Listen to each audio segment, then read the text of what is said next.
దీపావళి. చిన్నప్పుడు ఈ పండగ వస్తుందంటే ఒక వారం రోజుల ముందు నుంచి ఎక్కడ లేని హడావిడి స్టార్ట్ అయిపోయింది.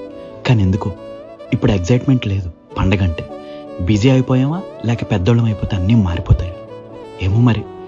ఒక్కసారి సరదాగా మన చిన్నప్పుడు పండగ రోజులకు వెళ్ళొద్దాం రండి.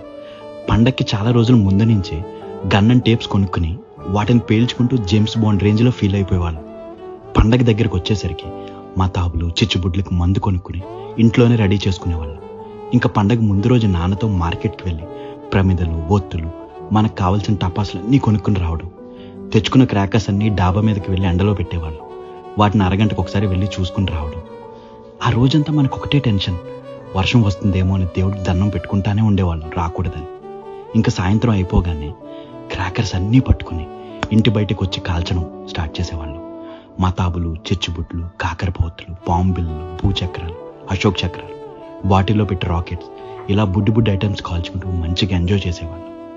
మొత్తం అన్ని క్రాకర్స్ కాల్చేసుకోకుండా కొన్ని క్రాకర్స్ నెక్స్ట్ వచ్చే నాగుల చవితి కోసం దాచుకోవడం. పొద్దున్నే లేచాక ఎవరింటి బయట ఎక్కువ చెత్త ఉంటే వాళ్ళు ఎక్కువ క్రాకర్స్ కాల్చినట్టు అన్నమాట. ఇలా చెప్పుకుంటా ఉంటే దీపావళి పండుగతో మనకి చాలా జ్ఞాపకాలు ఉన్నాయి.